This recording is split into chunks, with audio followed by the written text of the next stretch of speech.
Monsieur François Asselineau, bonjour, bienvenue dans le studio. Bonjour. Comment allez-vous, monsieur Asselineau? Je vais bien, merci. Depuis qu'on s'est vu, y a de quoi dire, de quoi faire, de quoi analyser, d'autant plus qu'on rentre dans une période importante dans notre pays qu'est la France, une période électorale, présidentielle, législative, avant même les primaires. D'abord, en un mot, vous qui êtes venu à plusieurs reprises dans cette émission, on arrive en fin de mandat de François Hollande. Est-ce que vous êtes, et vous partagez, j'ai dire, la majorité des Français, un homme déçu aujourd'hui? Déçu, non, je ne suis pas déçu, je suis plutôt confirmé dans les analyses que je faisais. Ce qui est certain, c'est que François Hollande est vraiment, je pense, restera dans les livres d'histoire comme l'un des pires chefs d'État qu'ait connu la France. Il y en a eu d'autres, mais celui-là est quand même particulièrement gratiné. C'est même à se demander d'ailleurs ça n'est pas sur commande qu'il s'aborde de sa propre candidature au profit de la mise en orbite de Manuel Valls, par exemple, puisqu'il semble que l'oligarchie a décidé de mettre Manuel Valls à la place. Alors a priori, Manuel Valls ira que si François Hollande n'y va pas. Ça semble en tout cas se confirmer. Alors pour ce qui est des plus grosses erreurs de François Hollande selon vous, monsieur Asselineau, en matière d'économie, en matière d'affaires européennes, d'affaires étrangères? Enfin, je veux dire, tout n'est qu'erreur. Enfin, depuis le début, c'est un homme qui s'est fait élire sur des mensonges, qui s'est fait élire en disant, en fait, comme Sarkozy, ce sont nous élisons des chefs d'État qui n'ont plus de pouvoir. Donc, tant qu'un chef d'État n'aura pas dit, je suis désolé, mais je n'ai plus de pouvoir, la seule possibilité que j'ai d'obéir à ce que vous voulez, vous, puisque c'est vous le souverain, c'est vous le peuple, la seule possibilité que j'ai de mettre en œuvre la politique que vous avez souhaitée, c'est de sortir de l'Union européenne, de l'euro et de l'OTAN. C'est ce que je ne cesse de dire depuis bientôt 10 ans, ce qui fait d'ailleurs que maintenant de plus en plus de gens s'en rendent compte et ce qui fait que notre mouvement, l'UPR, est en croissance verticale. On en est où justement ? Là, on a dépassé les 12 640 adhérents. On a fait hier un live sur Facebook qui a été c'était la première fois qu'il y a eu beaucoup de succès avec des dizaines de milliers de connexions. Et par ailleurs, nous avons la collecte des parrainages se passe bien. Je pense que vous alliez me poser la question. Je n'ai pas encore les 500 parrainages, mais je pense que si nous continuons à nous mobiliser pour les obtenir, je pense qu'on va finir par les obtenir. Auquel cas, ça donc ça veut dire, pour répondre à ma question, vous êtes candidat à l'élection présidentielle? Je n'ai jamais caché que j'étais candidat, mais je ferai l'annonce de façon vraiment formelle et officielle lorsque j'aurai la conviction et la certitude d'avoir les parrainages nécessaires. Vous savez, je fais les choses par étapes. Voilà, je fais les choses par étapes parce que je suis quelqu'un de sérieux. J'aime que les gens aient confiance en moi. Je ne m'aventure jamais à dire des choses dont je ne suis pas. Donc ça veut dire aujourd'hui, monsieur Asselineau, que vous allez annoncer votre candidature une fois que vous aurez les 500 signatures, les 500 parrainages. Oui, enfin, je laisse un petit peu pour l'instant le suspense, parce que de toute façon, nous ne les avons pas encore, et c'est pour ça que je fais toujours un appel à toutes les bonnes volontés, des gens qui connaissent dans leur entourage immédiat, notamment un maire ou un détenteur de signature, qu'ils se fassent connaître à nous et qu'on leur donne la marche à suivre. Mais honnêtement, je pense que j'ai vraiment de sérieuses chances d'avoir ces 500 parrainages, et j'ajouterai deux choses. La première, c'est que des remontées de ce qui vient du terrain, il semble que les Français risquent d'avoir en 2017 la même distribution, comme on dit dans les films, que en 2012. C'est-à-dire on aura à peu près les mêmes qu'en 2012. Il n'y aura probablement pas de tête nouvelle, si ce n'est la mienne, si je parviens à avoir les parrainages. La deuxième chose sur laquelle je voudrais revenir, c'est la conversation à laquelle j'ai participé à la fin de l'émission précédente, sur ce qui se passe aux États-Unis. Ce qui se passe aux États-Unis, je suis tout à fait d'accord avec ce que disait Sofiane tout à l'heure. Moi, je pense que M. Trump a de sérieuses chances d'être élu. Il suffit d'ailleurs de regarder ce qui se passe depuis des mois. Nous avons des contacts aux États-Unis. Lorsque Donald Trump va dans des réunions publiques, il y a des milliers de personnes qui sont là à l'acclamer. Madame Clinton, elle a été obligée d'annuler les siennes parce qu'il y avait 30 à 40 personnes qui étaient à ces réunions. En fait, ce qui est en train de se passer, je crois, c'est dans l'ensemble du monde, en particulier du monde occidental, les peuples sont en train de se réveiller et de se saisir des élections, parce que maintenant ils ont à leur disposition des moyens nouveaux de communication. Ils ont les radios comme la vôtre, par exemple sur la bande FM, ou les télés web, mais ils ont aussi Internet, ils ont Facebook, et d'un seul coup, les gens découvrent l'Amérique, si j'ose dire, en faisant un mauvais jeu de mots ou un bon jeu de mots, c'est-à-dire que les gens reprennent le pouvoir. On l'a vu, par exemple, regardez comment Modi en Inde, à la tête du Bharatiya Janata Party, a été élu. C'était un homme qui était boycotté par tous les médias. Eh bien, il a été élu Premier ministre de l'Inde. Regardez ce qui s'est passé avec le Brexit, où tout ce qui était chic appelait à voter pour le maintien du Royaume-Uni dans l'Union européenne. C'est le Brexit qui l'a emporté.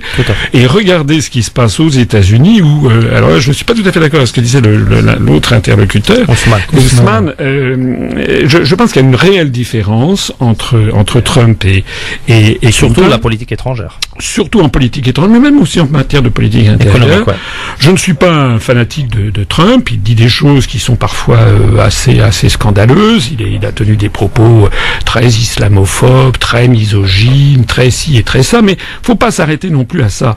C'est quelqu'un qui représente en fait la rébellion du peuple, disons de la classe moyenne, contre l'élite, l'oligarchie, qui a décidé de faire un trait sur en fait les peuples et les nations.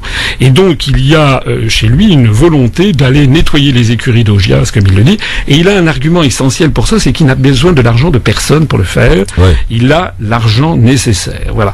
Alors moi je pense que si qu'il a obtenu d'ailleurs dans les pays arabes, hein. C'est fait poursuivre dans les pays arabes. Encore une fois, moi j'ai regardé sa réunion publique. Là, j'ai vu ça sur Internet, qu'il a tenu il y a 3 jours dans le Maine, dans l'État du Maine, l'État le plus au nord-est des États-Unis. Il dit qu'il faut réarmer l'Amérique. Enfin, je veux dire, c'est pas Blanche-Neige, Donald Trump. Mais il dit des choses qui sont quand même tout à fait passionnantes. Il dit, par exemple, d'abord, il a été pour le Brexit, ce qui veut dire qu'il ne soutient pas la politique de domination géostratégique de l'Europe par l'intermédiaire de l'Union européenne. Il a dit noir sur blanc. Enfin, il l'a écrit. Il a dit que Obama et Clinton étaient à l'origine de Daesh et de l'État islamique, que c'était eux qui l'avaient créé. Il a dit qu'il allait rapatrier les soldats au Moyen-Orient. Il a dit que c'était des guerres désastreuses. Il a dit également qu'avec la Russie, il voulait revenir à un dialogue, parce que si les Américains votent pour Mme Clinton, c'est une no-fly zone. Ils votent pour une demi-folle qui est totalement dans la main de l'oligarchie, notamment du complexe militaro-industriel. Ça peut se terminer très très mal. Donc et c'est quand même un petit peu le bon sens qui revient, me semble-t-il. Encore une fois, je ne le valorise pas parce qu'il tient des propos à l'emporte-pièce. Au-delà de ses propos, monsieur Asselineau, moi je pense, au-delà, non seulement ses propos en disent long, non pas sur sa personne, mais sur ce qu'il entend faire. Mais je ne suis pas d'accord avec vous quand vous dites qu'il y a un réveil des peuples contre l'oligarchie. Il y a plusieurs formes de réveil et plusieurs formes d'élite aussi. Le tout contre l'élitisme est aussi peut amener à certaines impasses. Mais au-delà de cela, c'est d'abord et avant tout le recroquevillement d'une certaine catégorie de la population américaine blanche, d'abord, qui se sent envahie, qui se sent en tout cas en crainte de disparition, voire de colonisation à l'envers, et c'est ce qui ressemble aussi dans une partie de la population européenne, où il y a des relents de populisme de droite, parce qu'il peut y avoir du populisme de gauche aussi, mais de relents de populisme de droite où la lutte contre les méfaits de l'Union européenne ne se traduit pas par une politique beaucoup plus humaniste, mais par un recroquevillement, un appel à un retour en arrière, aux valeurs anciennes, à ce qui faisait notre force, au rejet de l'autre, à la réduction. Du coup, on est entre la réduction sur le plan financier, la volonté de servir de laquais aux forces internationales financières d'une part, et à cela répond une forme de volonté de balkanisation, de recroquevillement et de rejet de l'autre. Ça, je suis donc on est dans ces deux. Non, justement, c'est une. Ça, il n'y a pas que ça chez Trump, mais il y a surtout ça. Non, mais c'est l'alternative qui est présentée par l'oligarchie. Pourquoi est-ce que vous croyez que Madame Le Pen est constamment dans les médias français? Pourquoi est-ce qu'elle a été reçue en grande depuis quelque temps? Il y a un petit peu moins, mais c'est parce qu'elle n'en a pas envie. Oui, c'est parce qu'elle se réserve pour la suite. Pourquoi elle a été reçue en grande pompe par le magazine Time à New York, etc. Pourquoi dans tous les pays d'Europe on les grands médias qui sont tenus par l'oligarchie, à la fois font la campagne de Madame Clinton. C'est effarant de voir, par exemple, comment tout le monde est derrière Clinton, la campagne, alors que c'est quand même. Je tiens à préciser quand même quelque chose, c'est que Madame Clinton, c'est quand même la mafia. Et c'est pas une formule. De toute façon, c'est pour ça qu'elle est mal aimée aux États-Unis. Non, mais c'est pas mal aimé.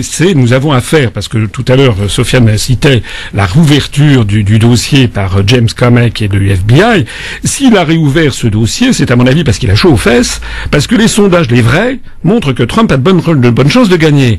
Donc James Comey, qui avait enterré le dossier au mois de juillet, si maintenant il se rend compte que le prochain président de la République, c'est Donald Trump, il peut terminer carrément au trou et en prison. C'est la raison pour laquelle, à mon avis, il a eu peur pour ses propres abattis et qu'il a rouvert le truc. Parce qu'il a rouvert le dossier de Madame Clinton sur l'incrimination de la loi RICO de 1970. RICO, c'est Racketed, comment dirais-je, Influence Corrupt Organization, c'est-à-dire une loi qui vise les organisations criminelles qui agissent par l'intimidation et la corruption. C'est le crime organisé.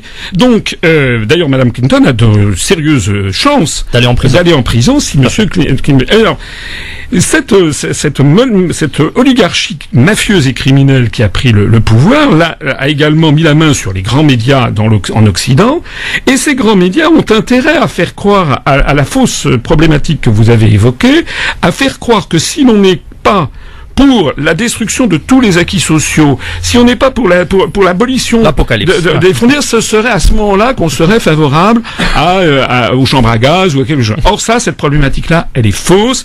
C'est exactement ce qui est en train d'ailleurs de présenter le Brexit avec Madame May. Vous avez vu d'ailleurs au passage aujourd'hui même, le Parlement. On a appris que la haute cour de Londres a décidé que c'est le Parlement qui devrait autoriser Madame May à proclamer l'article 50 pour sortir de l'Union européenne, ce qui est un coup de Trafalgar. Ça peut être réglé de plusieurs façons, parce que maintenant le gouvernement s'est porté devant la Cour suprême britannique, parce que vous savez qu'au Royaume-Uni, actuellement, le Parlement est majoritairement défavorable au Brexit. Donc ça va être la Cour suprême britannique qui devra trancher début décembre pour savoir si le référendum prévaut sur la position du Parlement. Si d'aventure la Cour suprême confirmait que c'est le Parlement qui doit valider le vote du peuple, ce serait absolument ahurissant, mais je pense que Madame May à ce moment-là sortirait un joker qu'elle a eu d'ailleurs tort de ne pas sortir auparavant, c'est la dissolution de la Chambre des communes et faire appel au peuple pour trancher le débat. Mais on voit bien derrière cette affaire britannique que l'oligarchie n'a pas dit de son dernier mot et qu'elle tend à revenir. Elle veut revenir sur la décision souveraine des peuples. Moi, j'entends ce que vous dites, mais je ne vous mets pas. Je comprends que vous y ait une nuance c'est pour ça que je disais qu'il y a différentes formes. Déjà, de souverainisme et de populisme. Celle qui est présentée, c'est qu'on nous met en demeure de choisir entre les ténèbres et la nuit. Et tout le problème est là. Et qu'il y a peut-être des personnes qui ont des bougies allumées. Mais sauf que voilà. Pour revenir à ce qui se passe en France ou dans les différents pays occidentaux, ce qui est en train de se passer, c'est une lutte contre l'oligarchie, mais une résistance qui tourne à droite, à l'extrême droite. C'est ce que je pointe.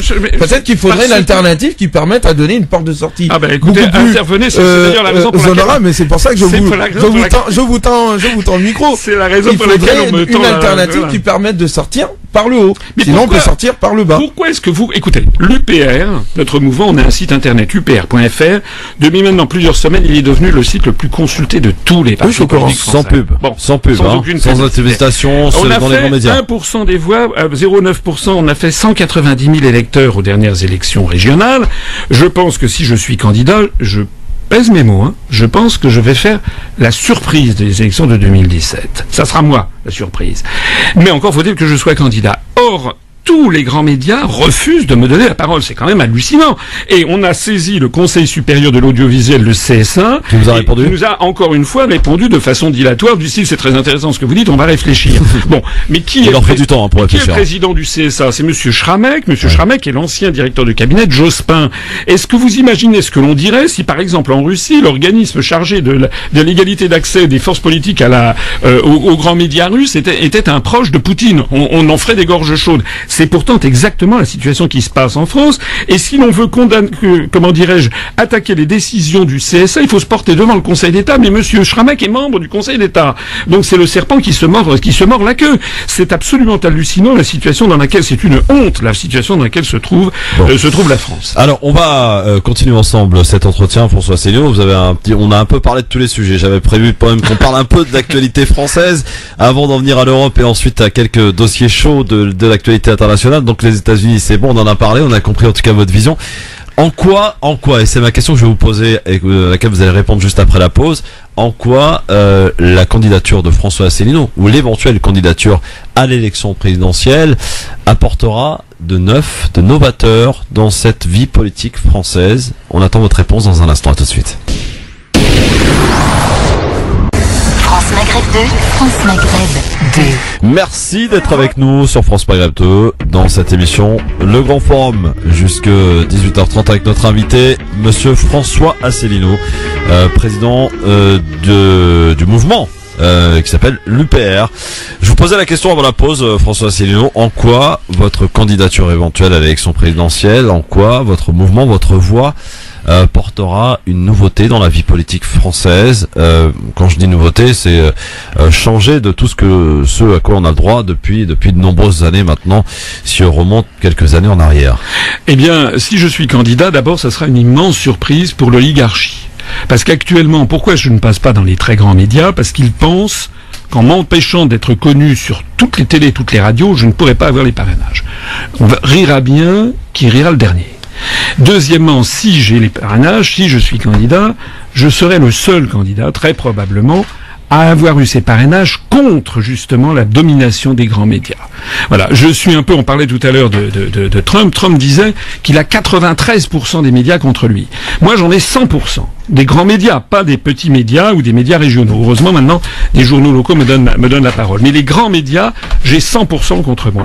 Et donc, la première chose, c'est que c'est le peuple français qui imposera un candidat, par l'intermédiaire de ses représentants, qui imposera un candidat dans l'élection.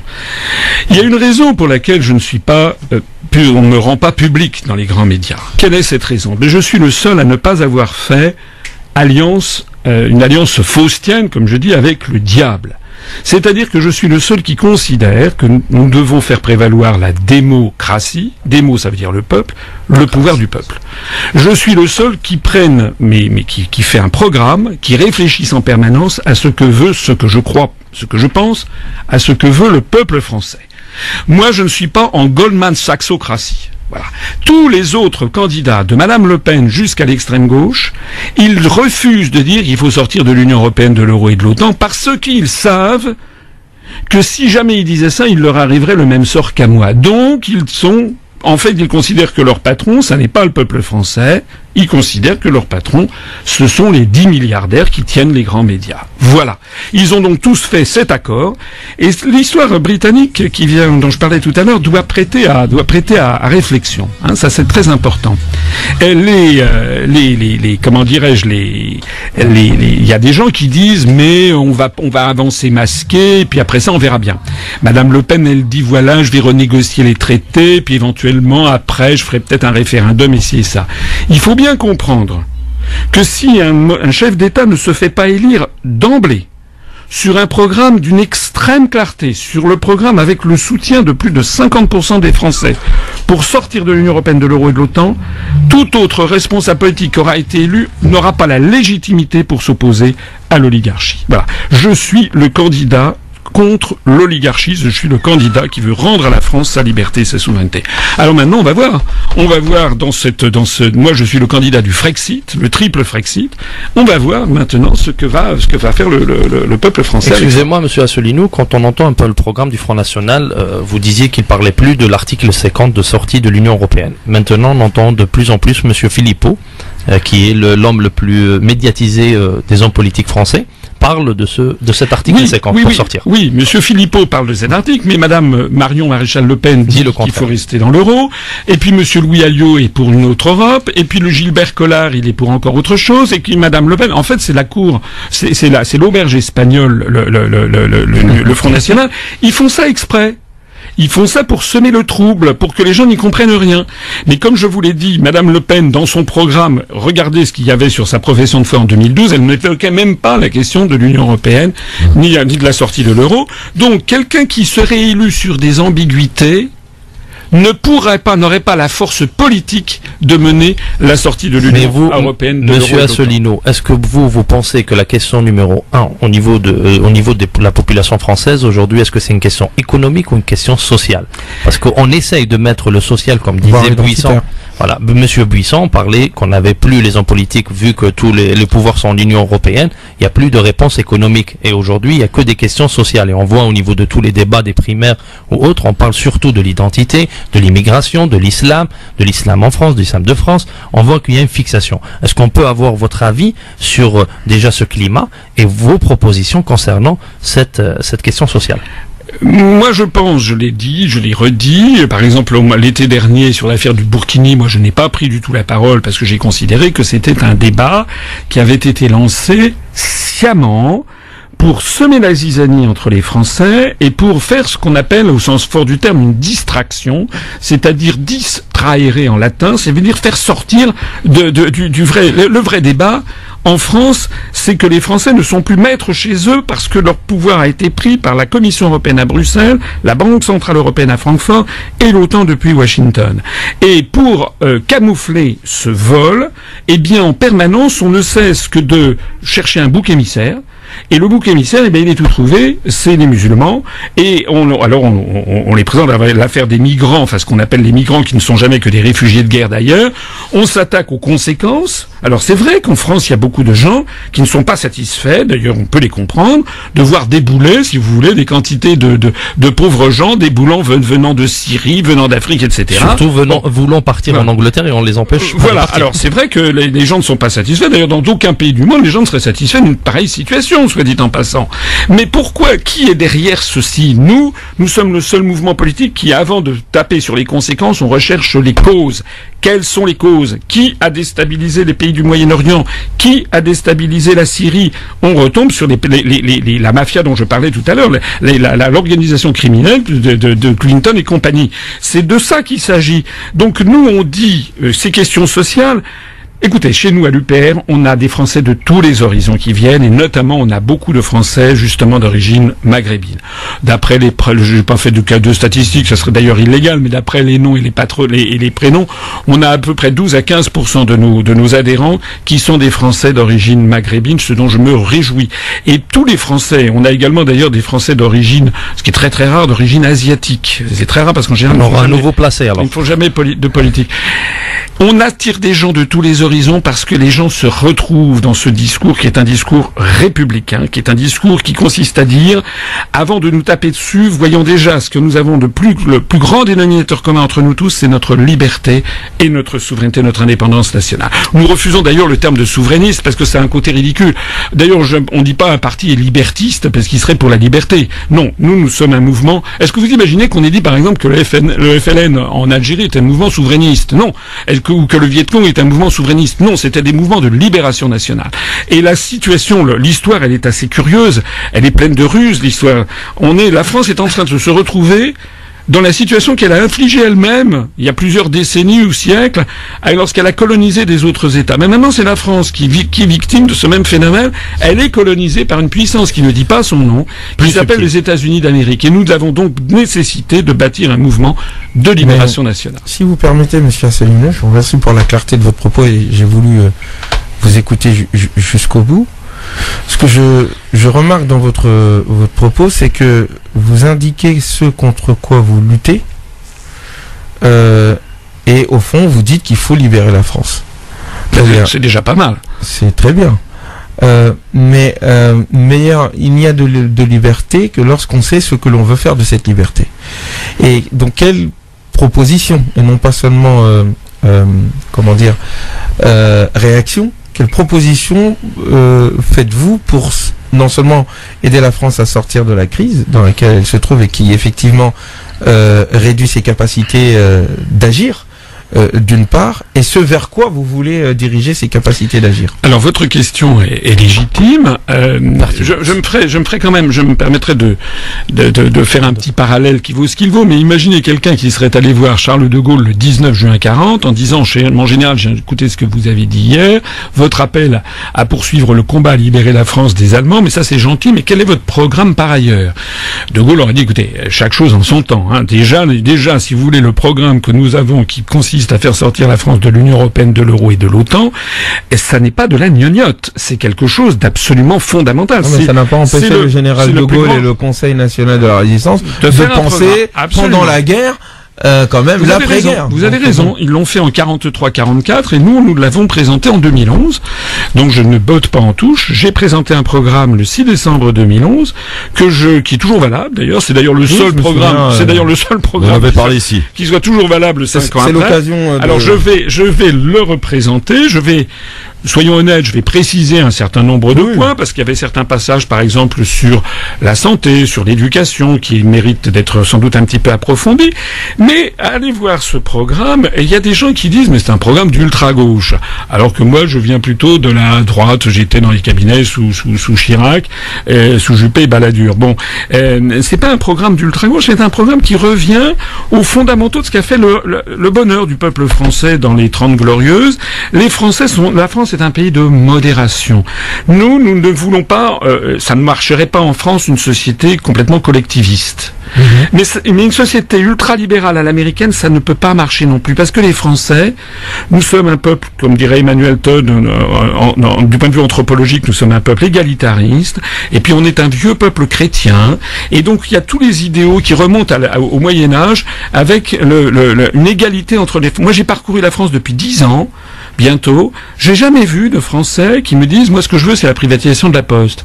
Et moi j'ai vu toujours des Français qui sont d'accord, qu'ils soient de droite, du centre, de gauche, tous les Français sont d'accord sur le fait que quelles que soient nos origines, notre religion, notre ethnie, notre catégorie sociale, ils estiment tous les Français que au grand moment de la vie, c'est-à-dire la naissance, l'éducation, la justice, la maladie, la mort, on doit être traité de façon égale. Voilà. Une société à l'américaine où vous avez des millions de laissés pour compte qui n'ont pas accès aux soins ou qui ont une justice qui est absolument scandaleuse, parce que aux États-Unis on achète la justice en fait. Ça c'est une société que rejette très profondément le corps social français. Alors Monsieur Asselineau, aussi quelques précisions à apporter, parce que c'est vrai que dans les grands médias et quand on invite des hommes politiques pour s'exprimer sur les différents problèmes que rencontre la France, vous avez remarqué qu'on aborde toujours les mêmes sujets. Et ça sera le cas d'ailleurs encore ce soir, sécurité, problèmes identitaires, etc., etc. Moi, là où j'ai envie de vous entendre, parce que là où aucun n'a réussi finalement, c'est le problème du chômage.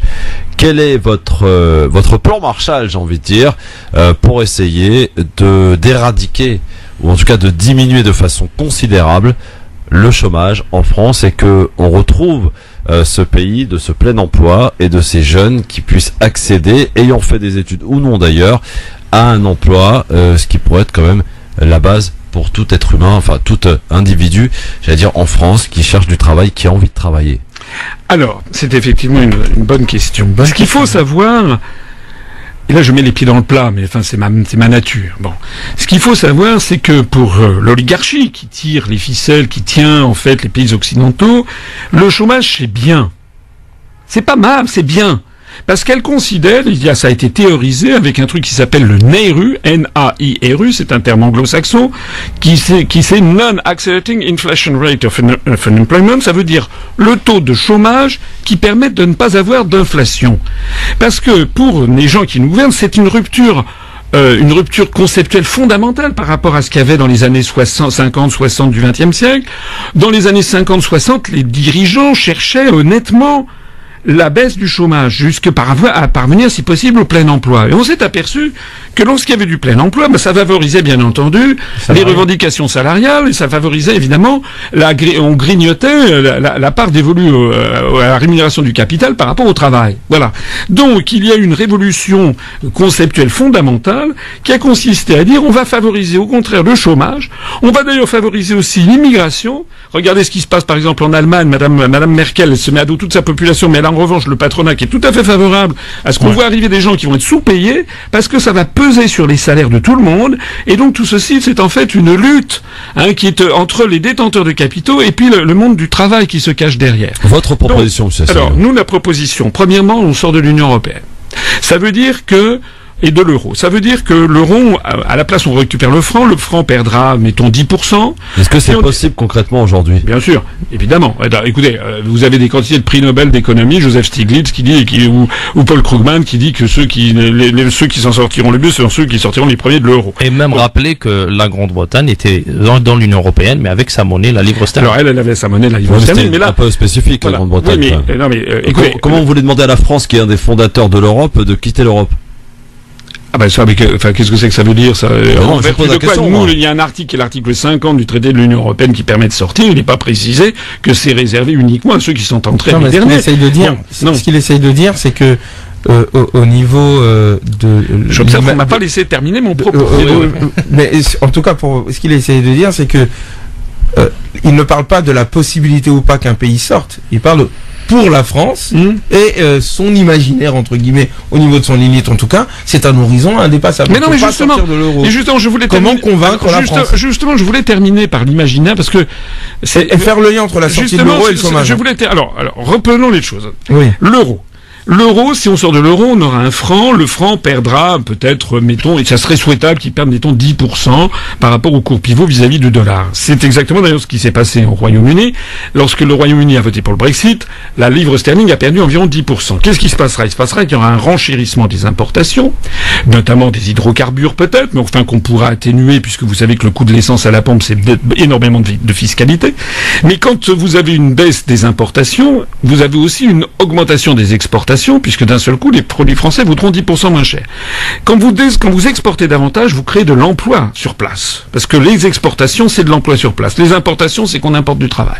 Donc la première chose, c'est que la baisse du franc permettra de créer de l'emploi. Et je ne suis pas le seul à le dire. Regardez les simulations qui ont été faites par des gens comme Jacques Sapir, par exemple, dans le cadre de la Fondation Respublica. Deuxièmement, sortant de l'Union européenne, nous rompons avec l'article 63 du traité sur le fonctionnement de l'Union européenne, qui prévoit la libre circulation des mouvements de capitaux. Ça veut dire qu'à partir de ce moment-là, eh bien, nous pourrons dire non à des délocalisations. On pourra dire oui si nécessaire, mais on pourra dire non. On va donc mettre enfin un coup d'arrêt à cette perte de substance qui est fondamentale, qui est le fait que la France perd pratiquement une là-dessus, je voudrais vous arrêter 2 secondes parce que, histoire qu'on comprenne bien, comment voulez-vous empêcher un entrepreneur privé d'aller travailler à l'étranger et en ayant une main-d'œuvre beaucoup plus intéressante pour qu'il puisse faire de la marge? Comment vous pouvez l'empêcher de partir? Eh bien, en lui interdisant de transférer ses capitaux pour créer une usine à l'étranger. Vous savez, ça n'est pas quelque chose d'extraordinaire, c'est ce qui existait en France. Avant déjà. C'est ce qui existait jusqu'en 1992 en France. Je rappelle que le plan Barre en 1976, je ne parle pas de l'homme de Néandertal, je parle de Raymond Barre 1976. Oui. En 1976, le plan Barre, on n'avait pas le droit de sortir plus de 5 000 € de France quand on allait à l'étranger. Pour les touristes. Alors vous imaginez qu'avec 5 000 €, vous ne pouviez pas construire une usine automobile à Shanghai. Bien. Je fais remarquer aussi que c'est exactement le système qui prévaut dans tous les grands pays du monde qui se développent à toute allure. Vous n'avez pas de libre circulation des mouvements de capitaux au Vietnam, en Thaïlande, en Inde, en Chine. Ça, c'est uniquement dans les pays de l'OCDE et notamment dans les pays de l'Union européenne. À partir du moment où on aura fait ça, eh bien, on pourra, en tant que de besoin, interdire les délocalisations. On va reprendre, d'ailleurs, c'est nécessaire. Parce que les gens me disent, mais comment vous allez faire, vous vous rendez compte? Mais je dis, mais est-ce que vous vous rendez compte si on reste dans le système actuel? Si on reste dans le système actuel, dans 10 ans, il y aura pratiquement plus d'industrie en France. Ou alors peut-être, avec la robotisation qui arrivera, on aura peut-être quelques-unes avec des robots, mais qui ne créeront pas d'emploi. Mais quel type d'emploi alors attendez, je précise aussi. Avec la baisse de 10% tout à l'heure de la valeur de la monnaie, on aura également une bouffée d'oxygène formidable pour les services ou pour le tourisme. C'est pas moi qui l'invente. On a appris aujourd'hui même que le secteur des services au Royaume-Uni est en plein boom parce que la livre sterling ayant perdu 10%, les gens s'y précipitent de même que le tourisme. Regardez, parlez aujourd'hui en France. Je m'adresse ici aux cafetiers, aux restaurateurs, aux gens aux artisans taxis, tous les gens qui travaillent dans le secteur du tourisme, par exemple, ils savent que là, c'est une bérésina. Nous avons, parce que notre euro est trop cher, et en plus de ça, on est dirigé par des gens qui nous annoncent qu'on va avoir des attentats. Alors, les touristes étrangers ne viennent plus. Tout ça, ce sont des choses qui sont créatrices d'emplois. Je voudrais dire, et c'est là où je voulais terminer aussi, c'était sur l'imaginaire, pour reprendre l'expression assez heureuse, si je peux me permettre de porter un jugement, d'Ousmane. L'économie, ça n'est pas une science exacte. L'économie, c'est une science humaine. L'économie, ça parle des êtres humains. Et il y a un point qui est absolument fondamental, c'est la façon dont on se projette dans l'avenir. Si un peuple a confiance dans l'avenir, s'il a le sentiment qu'il élit des gens qui sont là pour servir ses intérêts, s'il a le sentiment que le président de la République qu'il a élu, il fait pourquoi il avait été élu, qu'il est là pour défendre l'intérêt des Français, parce que au niveau international, si le président de la République française ne défend pas les Français, personne ne va le faire à sa place. Donc si le peuple français, il sent ça, s'il sent que d'un seul coup, on ne dépend plus de Goldman Sachs, de JP Morgan, de Pinault, de je ne sais pas qui, de monsieur Drahi, de monsieur machin chose qui tiennent les médias en France, mais que d'un seul coup, c'est le peuple français qui a repris les commandes, vous n'imaginez pas ce que ça va changer dans la mentalité collective du peuple français. C'est que d'un seul coup, les gens vont se dire, ça y est, je reprends confiance en mon pays. Quand on a confiance dans l'avenir, c'est à ce moment-là que l'on investit. C'est à ce moment-là que l'on prend des décisions qui sont positives. C'est exactement comme si vous avez des enfants. Si vous avez un enfant qui, en permanence, vous le grondez, vous le critiquez, vous le méprisez, il va déprimer, il n'aura pas de bons résultats. Une bonne éducation, si vous avez un enfant, il a une bonne note, vous dites, mon chéri, c'est formidable, tu vois que tu peux y arriver, etc. Eh bien, il va d'un seul coup entrer dans un cycle positif. Mais, pardon, Christophe, juste, moi, quand j'entends M. Asselineau, on ne peut qu'adhérer. Et je pense que le système aujourd'hui, il est fait d'une telle manière qu'il est vraiment de plus en plus pervers. C'est que ce que propose M. Asselineau, il y a des éléments au niveau du Front National qui proposent et auxquels la population aujourd'hui adhère. Quand on entend le Frexit, il est brandé par certains au niveau du Front National. Aujourd'hui, quand on entend de la sortie de l'euro, ou de la sortie, vous le dites, oui, ils veulent pas, ou ils disent tout, n'importe quoi, mais sauf que la population aujourd'hui, dans sa grande majorité, elle est attirée par ce discours qui est vraiment pris par un parti qui ne va pas appliquer, comme vous le dites. Moi, j'ai un problème quand même. Il y a de tout, il y a de tout au Front National, parce qu'il y a aussi des gens, il y a beaucoup de gens au Front National. Le Frexit. Nous, ça sera nous, c'est notre mouvement, nous, c'est le Frexit. J'ai déjà largement diffusé tout ceci. Monsieur Dupont-Aignan a dit il y a quelques jours qu'il était totalement contre le Frexit, qu'il voulait pas sortir de l'Union européenne, dont acte. Monsieur Mélenchon, qui avait dit il y a encore un mois qu'il fallait peut-être sortir des traités européens, ce qui est une formule d'ailleurs ambiguë, parce que sortir des traités européens, ce n'est pas la même chose que sortir de l'Union européenne. Voilà. Mais en fait, il ne veut pas sortir. Et puis, Madame Le Pen, je renvoie les gens qui pensent comme ce que vous croyez, je les renvoie à ce passage de Madame Le Pen, c'était le 8 février dernier sur TF1 20h, où le journaliste, on l'a mis en ligne sur notre site internet, où le journaliste dit « Ah, ben alors Madame Le Pen, vous avez changé, maintenant vous ne proposez plus de sortir de l'Union européenne et de l'euro. » Et elle dit « Mais monsieur, je n'ai jamais proposé ça. » Alors le journaliste est un peu interloqué, il dit « Mais si !» Et elle dit « Non, monsieur, je n'ai jamais proposé. » En quoi Madame Le Pen, pour une fois, elle disait la vérité, elle avait raison. Effectivement, elle ne l'a jamais proposé. J'insiste encore, si vous me le permettez. Deux choses. Parce que pour qu'on avance, monsieur Asselineau. Deux choses. Sur l'affaire du chômage, sortir de l'Union européenne, ça a aussi un autre avantage que je n'ai pas précisé, et sur lequel je voudrais revenir, c'est qu'on va pouvoir lever des quantités d'obligations qui pèsent sur les artisans, les petits commerçants et toutes les PME qui n'exportent pas. Parce que on a ces réglementations qui nous tombent en pluie fine tout le temps, mais qui sont d'origine européenne. Alors, pour les entreprises qui sont obligées d'exporter ou qui ont des marchés sur l'Union européenne, eh bien, elles conserveront ces réglementations, c'est ce qui leur permettra d'exporter. Mais en revanche, vous avez des quantités de professions qui sont obligées d'appliquer des contraintes. Les gens ne peuvent plus vivre. Si vous avez des amis commerçants, artisans, etc., tout le monde sait qu'ils n'en peuvent plus des réglementations. Ouais. Ça sera un formidable appel justement pour un petit peu plus de créativité et embaucher plus facilement. Monsieur Asselineau, moi j'abonderai presque dans vos propos, si ce n'est que... Avec une nuance peut-être. Avec beaucoup de nuances même. Pourquoi je me permets de dire ça? Parce que cela, oui, chèrement d'ailleurs, c'est grâce à eux que je suis au chômage. Combien vous êtes donné, Madame Clinton? Écoutez, demandez ça à la communauté d'agglomération qui a essayé d'exploiter mon talent à des fins moins ambitieuses. Mais pour revenir à mon propos, vous semblez dire, en fait, votre diagnostic est bon, votre lutte contre est bonne, mais le pour, je le trouve pas. Et vous semblez dire que le chômage, au fait, a eu lieu quand on est rentré dans l'Union européenne. Et qu'il suffirait, au fond, de revenir au franc pour que nous puissions avoir des marges. Or, le problème du chômage a lieu bien avant l'existence de l'euro. Non. Et qu'il y a un certain nombre, je finis juste, et qu'il y a un certain nombre de politiques publiques et de politiques économiques qu'il s'agit d'avoir, de réarmer à un moment donné la France au niveau de ses capacités de levée de fonds, qu'elle ne soit plus dépendante des marchés, qu'elle puisse à un moment donné avoir une politique offensive en termes de réindustrialisation, mais qui se préoccupe aussi de l'écologie, et d'autre part, si effectivement l'Union européenne telle que nous la voyons aujourd'hui ne nous plaît pas, nous avons le choix effectivement de sortir, et c'est votre proposition, pourquoi pas, mais nous avons aussi le choix de considérer que, après tout, l'union entre ces pays-là, non pas sur le côté économique et religieux néolibéral que nous avons en ce moment, mais sur d'autres modèles, est possible. Et je ne vois pas pourquoi est-ce que la France, refusant, à travers votre voix, peut-être, refusant l'actuelle Union européenne, ne proposerait pas autre chose. Alors ça c'est un sujet. Pas juste de sortir et dire bon, on en a marre, ça. Alors en fait, une réponse un peu plus courte que la question, parce que j'ai la pub en fait. Pardonnez-moi. Alors non, mais c'est très clair. Sortir de l'Union européenne, il y a deux possibilités. C'est soit on sort, soit on reste. Voilà. Les gens qui promettent, en fait, ce que vous dites, c'est pourquoi on ferait pas une autre Europe. Bon, ça c'est écoulé. C'est ce que Mélenchon d'ailleurs a dit. Ça fait, écoutez, ça fait 60 ans que les gens proposent une autre Europe. Charles de Gaulle s'y est cassé les dents.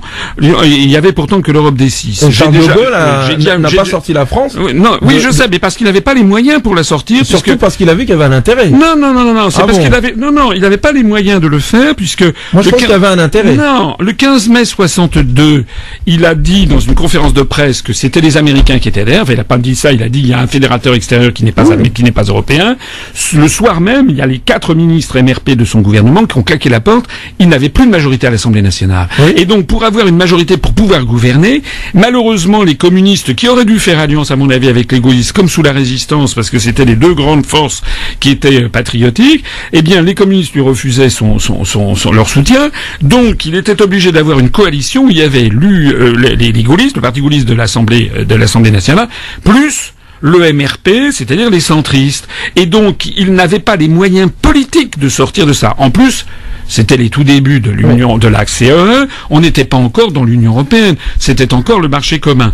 Moi, ce que je vous dis, c'est que il y a un article, qui est l'article 48 du traité de l'Union européenne. Les traités se modifient à l'unanimité. Pour avoir une Europe à la Mélenchon, il faudrait donc avoir 28 Mélenchons dans les 28 pays. Vous imaginez? Non, moi, je suis pas pour Mélenchon. Je suis sur le fait que par ailleurs, doit avoir un autre discours que on est contre. Mais c'est irréformable. Mais ça n'est pas réformable. On ne peut pas réformer. On peut sortir de l'Union européenne tout en restant dans l'Europe. Non, mais tu peux pas réformer toutes les. Il ne s'agit pas de réformer l'Union européenne. Ousmane, je vous rassure. La France, une fois qu'on sera sorti de l'Union européenne, on va rester frontalier de l'Allemagne. Ça, il y a pas de.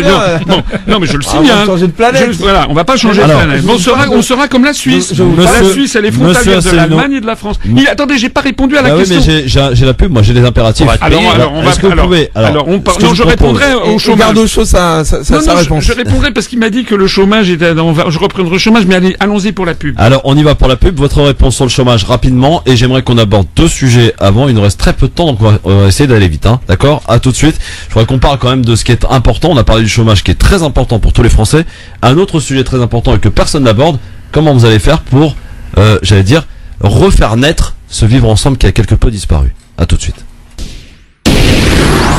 France Maghreb 2, France Maghreb Merci d'être avec nous dans cette émission Le Grand Forum avec notre invité aujourd'hui, monsieur François Asselineau, pardon. Il nous reste 5 minutes. On va essayer d'être bref. Alors, votre réponse d'abord sur la question qui vous a été posée, puisque vous souhaitiez finir, et c'est tout à votre honneur d'ailleurs, sur le chômage. Problème important. Oui, non, parce que j'entendais l'énormité proférée par Ousmane qui disait que il y avait déjà beaucoup de chômage avant, que c'était pas l'Europe. Bien sûr qu'il y avait du chômage, je n'ai jamais dit d'ailleurs que sortant de l'Union Européenne, de l'euro et de l'OTAN, il n'y aura plus aucun problème en France. Bah, c'est ce que vous semblez dire. Non, mais évidemment. Vous avez répondu ça mais attendez. Mais le chômage en France a connu une accélération phénoménale à partir des années 90 avec la politique du franc fort. Pour arrimer le franc aux marques, on estime, tous les économistes, que ça nous a coûté au moins 1 million de chômeurs.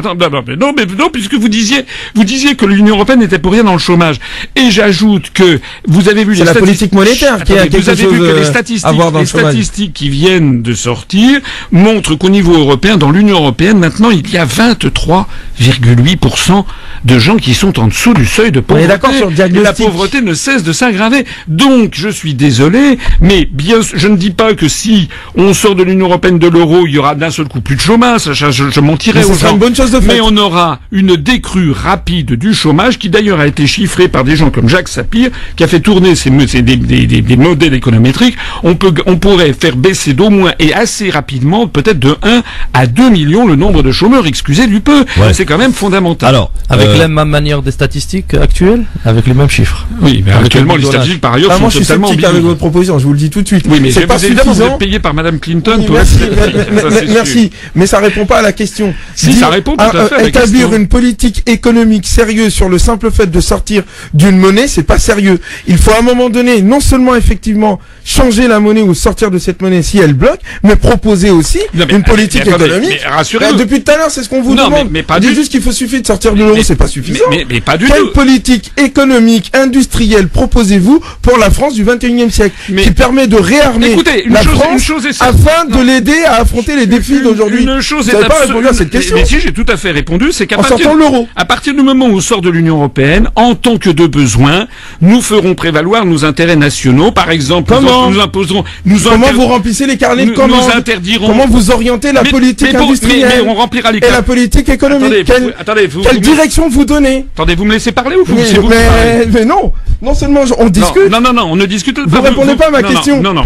Ça y est, tout le monde a compris votre question. Les carnets de commandes, on les remplit parce que tout simplement, on aura d'abord gardé les mêmes marchés et en plus de ça, notre monnaie a perdu 10%. C'est tout. Donc déjà, nous aurons une augmentation du carnet de commandes.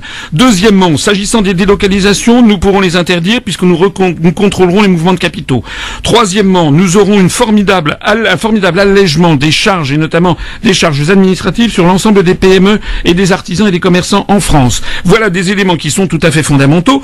Par ailleurs, nous gérerons notre monnaie avec l'intérêt qui correspond à notre économie. Moi, vous me dites, on n'a pas le temps d'élaborer parce que on pourrait entrer dans des sujets plus techniques, mais que feront les autres? Les autres, si on vote de tous les autres, qu'on restera dans l'Union européenne, il n'y a même plus à débattre puisqu'on sait déjà quelle est la politique économique. Elle a été fixée par les rapports des grandes orientations de politique économique. Là, en l'occurrence, on ne parle pas des autres. C'est parce que le choix, c'est entre les autres et moi. Et les autres, eux, ne vous proposent pas de politique économique. Mais je m'en fiche des autres, moi. Mais moi, c'est vous qui m'intéressez.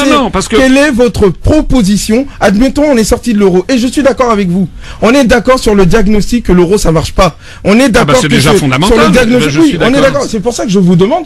Et là, on n'aura pas le temps, malheureusement. Voilà. Parler en long et en large d'un diagnostic sur lequel on est déjà d'accord. Alors que là, ce que je vous demande, en France, il y a beaucoup d'enfants. Quel type d'éducation est-ce que nous allons leur donner? Comment est-ce que nous allons créer les emplois de demain? Vous ne pouvez pas monopoliser le micro. Je ne monopolise pas, vous allez laisser le temps de bien parler. Et là, je suis juste en train de vous dire, vous avez déconstruit, vous ne savez pas construire. Vous mentez effrontément. Je renvoie puisque les gens réécouteront l'enregistrement si je mens. Mais oui, écoutez, vous ne me laissez pas parler. Allez-y, je vous écoute. En 2 minutes, je ne vais pas pouvoir présenter un programme que j'ai présenté en 5 heures. Donc les gens qui souhaitent voir le programme vont sur le site UPR. UPR.fr, il y a 5 heures. Non, mon programme, ça n'est pas déconstruire. Mon programme, c'est pas... Mon programme, la prochaine fois, s'il vous plaît, faites des propositions. Dites pas juste on sort de l'euro. Moi, je vais quitter le Ah bah si vous voulez quitter. Mais je n'ai pas la possibilité de parler. Vous pouvez me laisser parler. Allez-y. Vous pouvez me laisser parler. Proposez, je vous écoute. Madame Clinton vous a vraiment donné beaucoup d'argent. Oui, bien sûr. Bon, écoutez, je suis. Mais oui, vous ne me laissez pas parler. Mais allez-y, vous perdez votre temps à parler de Clinton. Parlez vos propositions. Les propositions sont sur le site internet upr.fr d'un programme qui n'a pas changé depuis 5 ans, que les gens peuvent aller voir. Donc, les propositions essentielles, c'est d'abord de reprendre le franc. C'est une proposition fondamentale. Ça, vous l'avez dit. Deuxièmement, c'est de mettre un terme aux délocalisations. C'est une proposition. Vous l'avez dit. On est d'accord. Donc, je l'ai dit. Mais il y a personne d'autre qui le dit. Aucun autre le dit. Les autres, ils vous disent quoi? Vive les autres, alors. Sans les autres, il n'y aurait pas de proposition de Mais déjà, c'est radical. On a un candidat qui propose de sortir de l'Union européenne. Mais on le connaît, le candidat, il est déjà venu, il a déjà dit, on connaît ces propositions-là. Mais déjà, là, je lui ai dit après. Et jusqu'à présent, mais après, n'est pas venu. Mais il peut pas établir une politique d'éducation au niveau de la santé en si peu de temps. Et je vous renvoie, Pourtant, il a le temps de dire que moi, je suis financé par Clinton. Non, mais écoutez, ça suffit, vous êtes monsieur, franchement, c'est pénible. C'est pas pénible, monsieur. Non, ça n'est pas une discussion. Vous monopolisez la parole, vous ne représentez que vous-même. Moi, je représente 190 000 électeurs. Vous n'avez pas la courtoisie de me laisser parler. Bravo. Voilà. La réalité, c'est celle-là. Vous sortez de votre rôle de chroniqueur pour maintenant m'insulter et m'empêcher de parler. Je vous demande quoi qu'il en soit, nous avons un programme en matière d'éducation, un programme en matière de santé, un programme en matière de renationalisation et de services publics, un programme en matière de sécurité sociale, un programme en matière de réforme des institutions, un programme notamment constitutionnel avec la création, par exemple, du référendum d'initiative populaire ou, par exemple, la reconnaissance du vote blanc de plein exercice, une refondation du Conseil constitutionnel, du Conseil supérieur de l'audiovisuel. On a un programme qui dure 5 heures. Vous imaginez bien que je n'ai pas en l'espace de 3 minutes la possibilité de le développer. Monsieur Asselineau, question que je vais vous poser, ça sera la dernière ce soir. Ça fut très agité, très intéressant en même temps. On n'a rien à envier en tout cas aux chroniqueurs polémistes des grandes chaînes. Monsieur Asselineau, vous pouvez vous en rendre compte. Alors, question, oui ou non, vous êtes candidat à l'élection présidentielle? Eh bien, écoutez, je vais tout faire pour l'être, mais vous m'aviez posé une question à laquelle je souhaiterais répondre. C'est une question fondamentale, surtout ici à France Maghreb 2. C'est la question du vivre ensemble. Oui. Moi, je pense, et je l'ai dit d'ailleurs tout à l'heure, j'y reviens, nous sommes dans un mouvement politique où on attire des Français de tous les horizons, et de tous les horizons, notamment religieux, ethniques, et que ce soit des Français qui sont depuis des générations, ou des Français récents. Et pourquoi on attire tout ce petit monde? Parce que les gens se reconnaissent dans notre discours qui est le discours de la grande France, la France qui rassemble ses enfants, la France souveraine, libre, indépendante, qui a un projet. Nous, notre projet, c'est que la France soit la France, et comme le disait Charles de Gaulle, nous invitons le monde entier à s'en accommoder.